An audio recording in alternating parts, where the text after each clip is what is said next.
This is Bob Sorrentino from Italian Roots and Genealogy. Be sure to check out our blog and our YouTube channel and our Facebook page and our great sponsors, Italy Rooting, Abitativa Casa, and Phil Italy. And my guest today is Lou Ignaro. And Lou has a great Italian-American experience and also is a Nobel Prize winner. So welcome, Lou. Thank you for being here.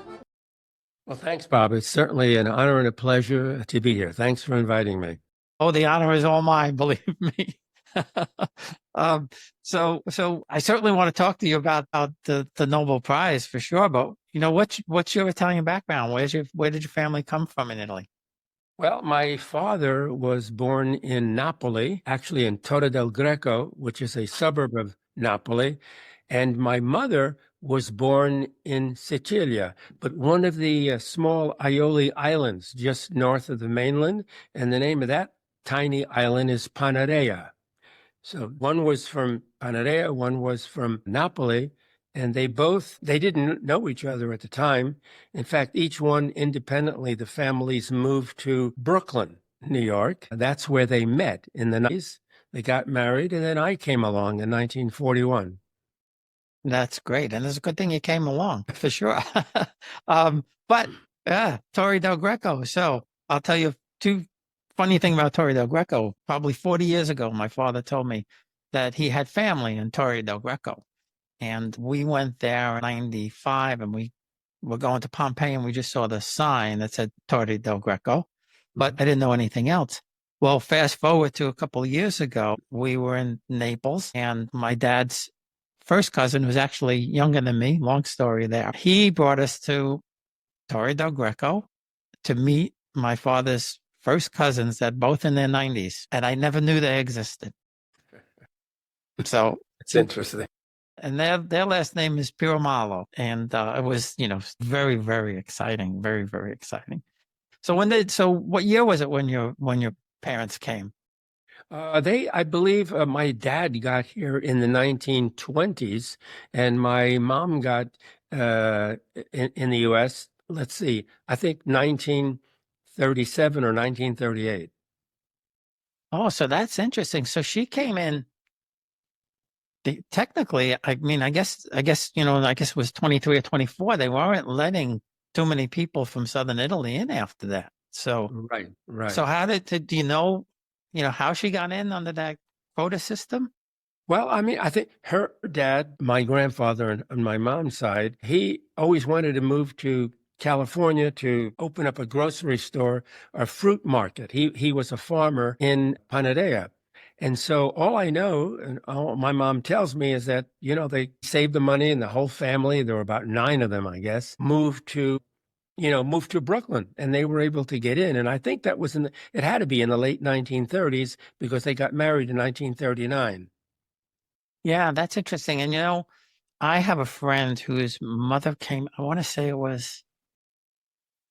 I think it was like 1934, 1935 or something like that, because there was a strict quota. And Yes. She was on one of these few boats that was able to get in, and Fiorella LaGuardia actually had something to do with her coming into the country. I see. But I can't. Well, my mom was very young at the time, and she doesn't recall all the details. My dad was a different story. He came in the 20s, and he and his 2 brothers just kind of jumped ship and wound up in the U.S. And I don't know, 8 years later, then got his citizenship in the U.S. Yeah. So yeah. I heard another jump ship story. Yeah, that's interesting. I guess you probably couldn't do that anymore, I suppose. But no, I don't think so. That's really, really interesting. So where in Brooklyn did they live? Because I'm from Queens. I see. Well, I'm not exactly. I know at the beginning, they lived on Flatbush Avenue, and I'm not sure of the exact section, what it's called, but it was strictly in the Italian neighborhood. I used to visit as a child all the time. They would take me from Long Beach. Although they met and they got married in Brooklyn, my dad then got a job as a carpenter in Long Beach, Long Island, which is about 10 or 12 miles from Brooklyn.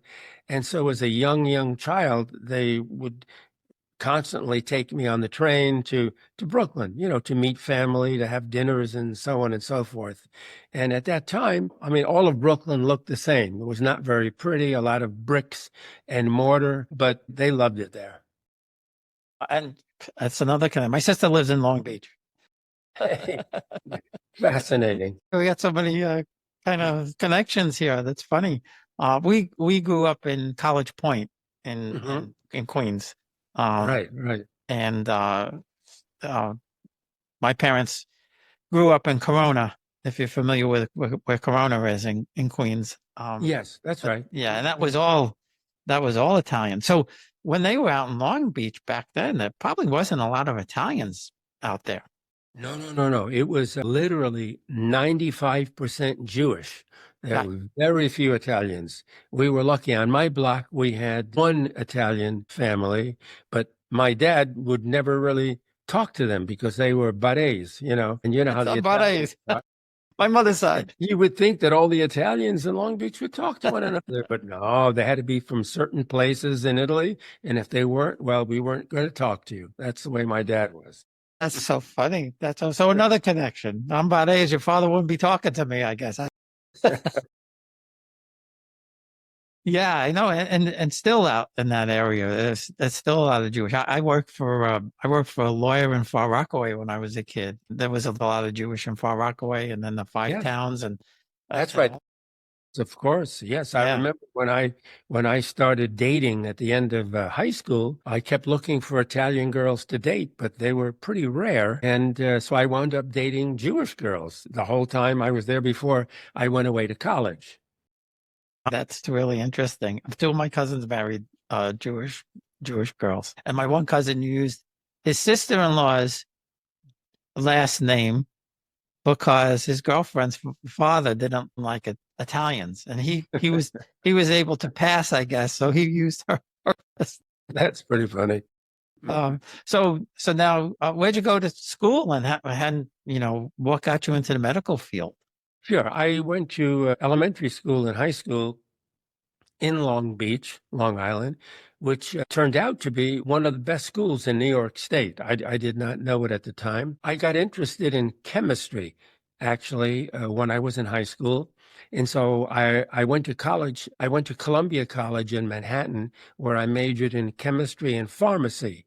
My parents thought, well, I should get a degree in pharmacy because then I'd be guaranteed, a nice job when I graduated. And so I did that, but I didn't really have any interest in pharmacy. I worked in the pharmacy for a couple of summers before graduation, and I didn't like it. What I really wanted to do was biomedical research. I was always handy in the labs, and I just wanted to do research. So then, after I got my degree in chemistry and pharmacy from Columbia College, I went to get my PhD in pharmacology, which is the study of the effects of drugs on the body. And I did that at the University of Minnesota in Minneapolis because at the time that was the best department of pharmacology in the country. So I applied to several places. I got in there, and that's where I went, despite the 40 degrees below zero every winter. That's really really something. You're way smarter than me. I was lucky to get through high school chemistry. That's funny. I was lucky to get through high school history and geography. See, those are my son. I loved chemistry as a kid. I had a chemistry set. I would make firecrackers, and I was very destructive as a child because of my knowledge of chemistry. And I never got over it. Then I became interested in biology and so on. So I never escaped from that interest. I had a passion for science. That's great. Yes, I used to like Mr. Wizard, if you remember him on Oh, TV. yeah, yeah, I remember. Yes. I love that show. He, That was a great he show. was great. He did a good job. Yeah, yeah. I mean, because he made everything simple and understandable for kids. That was really a good That's the show. key. If you want kids to get interested in science, you have to teach it well and make it understandable. If it's not understandable, they're just not going to go into that. And I give so many lectures and talks to high school students, to grades, elementary school students, to try to get them interested in science, not just chemistry, but science in general and how rewarding it could be. Yeah, that's super. So now you've been back to the hometowns? Have you been back to the hometowns in Italy? Oh, yes, yes. After, you mentioned earlier that I was uh, fortunate enough to be awarded the Nobel Prize in medicine, and that was 1998. And before that, I was going to Italy to give lectures, to see some friends on occasion. But after the Nobel Prize, and because I'm Italian, I would get 20 invitations a year, literally, to go to Italy. In fact, I was in Naples just about to give a lecture to the medical school when the announcement came out from Stockholm on October 12th, 1998, that I had been awarded the Nobel Prize. I was in Italy at the time, in my dad's hometown. He had Wow. passed away years before that, but everyone in Italy figured I was Italian from Italy. In other words, I was born there and I was working there. And so the mayor, the governor, and I don't know how many dozen politicians invaded the University of Napoli to congratulate me. And then I had to explain that I'm an Italian American and not really an Italian, but they forgave me and everything was good. Oh, that's great. That's great. So what was it like, going to the hometowns? How did you, I know how I felt, but how did you feel when you got to Oh, the I felt hometowns? great. My parents took me back to Naples probably the first time when I was 11 or 12 years old. Oh, wow. And, it was Torre del Greco was very, very poor. The neighborhood my dad was born and raised in was right at the coast because his family and he used to build ships, small boats, rowboats and other small boats.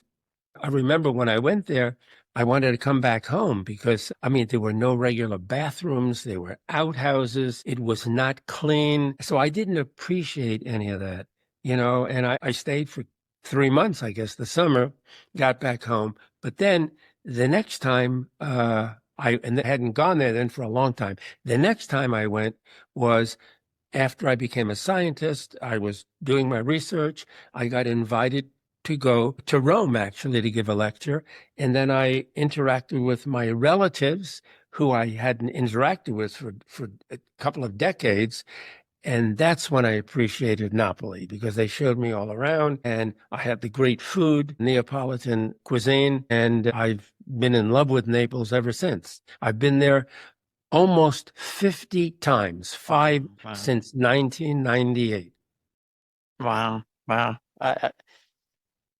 Yeah, I wish I had started this a lot earlier. I wish I knew what I know now, when we first went in 1995. I think if we had known that I had so many relatives there and relatively close, first and second cousins, I think Yeah, we may yeah. have bought something there or, done something a long time ago. And I certainly would have gotten my citizenship. I'm in the process now, but they're making it tougher and tougher and tougher. Yes, I think, privately, I'm going to communicate with you about that. My wife keeps pressing that we should try to get Italian citizenship, especially, I don't want to get into politics, but, we have a different kind of president now here, and she just thinks it'd be nice to have an Italian citizenship. And so I started to inquire, and I found that I needed information about my grandparents, Yeah. which I don't have. I have my dad's birth certificate and on, my mom and so on, but I don't have, additional information. And so I didn't have the time to pursue it. So I didn't pursue it, but maybe I'll try again. Yeah, well, actually, for you, especially since you're so well known, you would probably be able to get, your grandparents' stuff pretty simple, especially if you know somebody like in Torre del Greco or something that could do Yes. it. I mean, Yeah. I was going to go through my father originally, and then they said, well, he was 16 when your grandfather naturalized, and technically it was, oh, this is a couple of years ago. Technically it was okay, but it's going to be dicey. And now he's ineligible. I can't go through my father because they just passed a law recently that if you're if you were under 21 and your parent naturalized, you're considered an American citizen. But Okay. I can go through my mom's family, and I'm going through the courts. But now, and I was going to do it myself and the kids at the same time, but now they raised the price. It was 600 euros for the three of us. Now it's $600 each, 600 euros each. I see. So I have pretty much all of the paperwork. I was just waiting for something for my daughter. So, but what worries me now is they've been cutting people off who, like, one step away because they just decide, like, all the people who thought they were eligible through a naturalized parent. My mother's parents never naturalized, so I see. there's no issue there. So there's so many rules and regulations, and like I said, they're making it Making tougher it and more tougher and difficult. tougher. But if I were you, I'd play the Nobel Prize card. Yeah, I think that's what I'm going to do. And I have some close friends in Italy who are established scientists and people who work at companies, drug companies. So I'm going to work with them and see what we can do. We'll be right back. Experience Italy like never before, traveling with a scheduled group or create your own bespoke tour with friends with philitaly.co. Pack your bags and follow Phil. That's www.philitaly.co.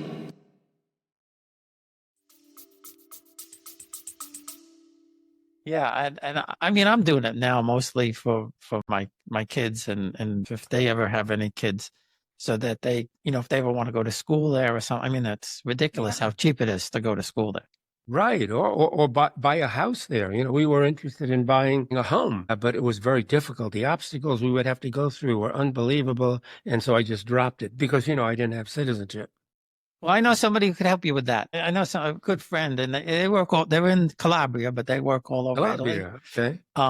And you can, what do they call it? I forget the technical term, but it's like a retirement visa that you could get. So it's kind of in between a 6-month visa and citizenship. Okay. So you can stay there for as long as you want, but you have to have a certain amount of passive income, which isn't really a lot. It's not. Right. Okay. It's like, I don't know, 30,000 euros or something like that. And then you could stay indefinitely. You just have to recertify every year. And you could buy a house. You could do a lot of things, with that. And the only thing, you don't, of course, you can't vote and you don't get their equivalent of Medicare and that kind of stuff. But pretty much you could stay. You don't have to leave after 3 months or 6 months, whatever it is. I see. But I have a guy who explains that. I could send that video to you, and he talks about how to do that. Sure. And then the same thing, I know somebody who could do the house kind of thing and stuff like that. So I've never talked to a Nobel Prize winner before. I'm certainly intrigued about what you got it for and what led to that. And then how does one get nominated and things? Okay, well, let me tell you about the Nobel Prize, if I may. The Nobel Prize, most people, I'm talking about Americans now, believe it or not, the Europeans and the Asians know more about the Nobel Prize than do Americans. Very interesting. But most people think that it's the Nobel Peace Prize, which it's not. Anybody who knows me knows I could never get a Nobel Peace Prize, for sure. The Nobel Prize has several categories. Medicine is one, then there's physics, there's chemistry, there's literature, economics, and peace. So that's 6 categories. So my prize was in medicine, Nobel Prize in medicine. You have to be nominated by someone to be considered for the Nobel Prize. The most important thing is that the Nobel Prize is given out by a committee from Stockholm, Sweden. It's from the Karolinska Institute, which is equivalent to our National Institutes of Health. So all the members of the committee, Nobel Prize committee, are Swedish and from Stockholm. That's what Alfred Nobel, demanded when he wrote his will. And these people, they review the science throughout the world literally on a daily basis. So they are very, very familiar with the different kinds of discoveries that are made in medicine. Okay. And so they will come up with several different people, several different laboratories, and then they will meet usually toward the end of the summer to make a decision as to where they're going to go with this year's Nobel Prize. And that's how it's picked. And there are two important criteria for the Nobel Prize in medicine, two very important criteria. One is the person has to have made an original first-time discovery. You don't get the Nobel Prize if no matter how much you've advanced a field, you have to have discovered the field. But then the second criterion is that even though you may have made an important discovery, the discovery has to be shown to be of benefit to humankind. There are many people who have made incredibly brilliant discoveries, but if there's no relevance to benefit to humankind, they'll get lots of awards, but they won't get the Nobel Prize. And so my prize, the reason I got the award is because we discovered that our bodies produce a very small, special molecule. I call it the miracle molecule, which protects us against cardiovascular disease. Okay, so that molecule, not too many people know about. That's why I'm trying to write books for the lay reader to try to understand it. But the name of the molecule is nitric oxide, or in Italian, ossido d'azoto, nitrogen oxide or nitric oxide. It's abbreviated NO. And it's not the same as nitrous oxide, which everybody knows. That's laughing gas. That's an anesthetic gas. No, that's N2O. But nitric oxide is NO. So we discovered that the body produces nitric oxide. The blood vessels make it. And it works in our bodies to prevent high blood pressure, to prevent stroke, and to prevent heart attack. And now there's evidence that nitric oxide works to prevent type 2 diabetes in obese individuals. And this led to the development of a number of different drugs that stimulate nitric oxide formation in the body and are useful in lowering high blood pressure and preventing strokes and heart attacks. And the one good thing about this, it was an Italian pharmaceutical company, Menarini, that developed and marketed the first drug to lower blood pressure in people by that particular mechanism. So that there was the discovery, and then there was the obvious benefit to humankind. But then there was another discovery that came just before the Nobel Prize was announced. And in our laboratory, we had discovered that nitric oxide was the chemical released from nerves that cause penile erection. Up until that time, there was no treatment for erectile dysfunction, which affects hundreds of millions of men globally.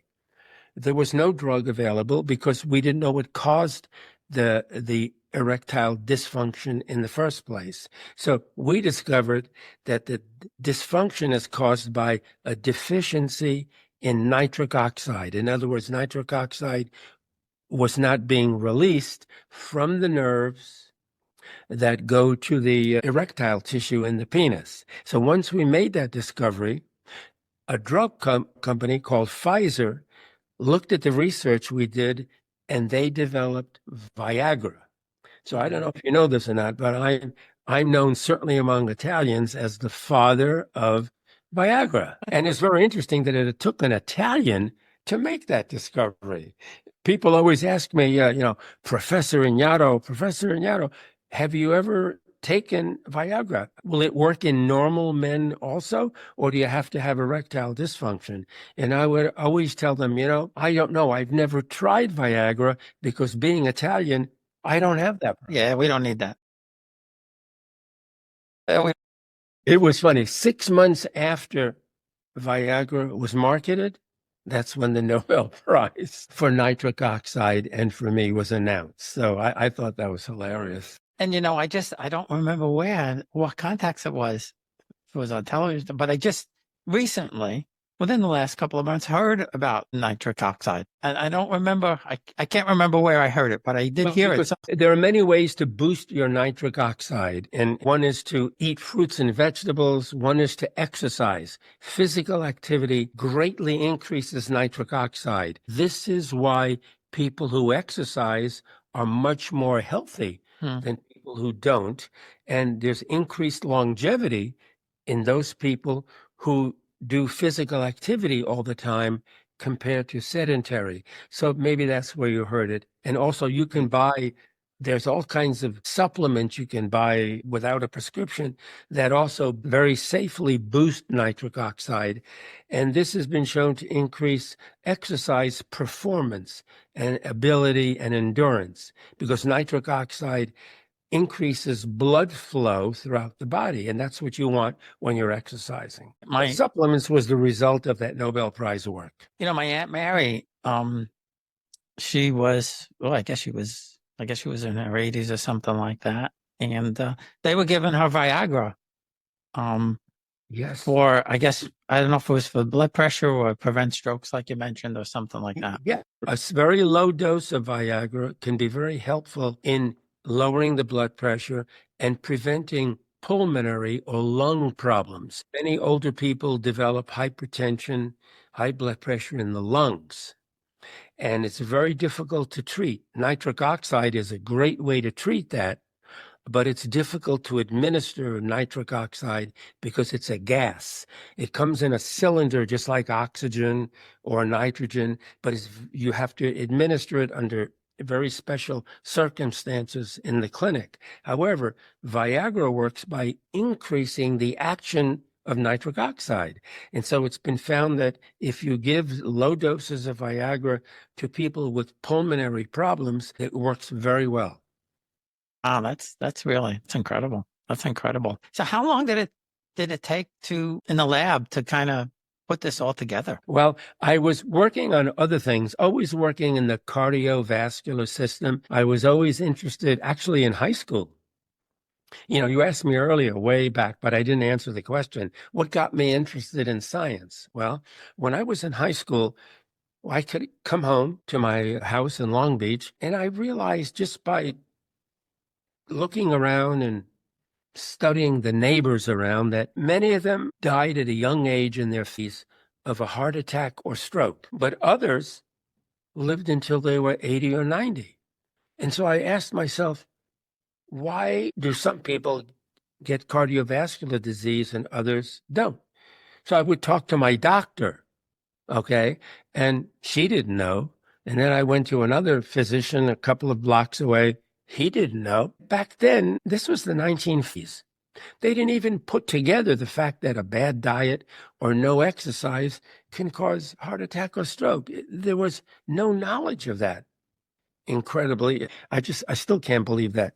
And so that stuck with me. And then I developed the idea in college, at Columbia College, that maybe those people who are healthy produce some kind of molecule that prevents cardiovascular disease. And just maybe the people who get heart attacks and strokes and type 2 diabetes don't produce enough of this molecule or don't produce it at all. Maybe that's why they get sick. Okay, so the idea was when I got to medical school and graduate school was, okay, Lou, you got to go and find out what this molecule is. I was a firm believer that we produced a molecule that was protective.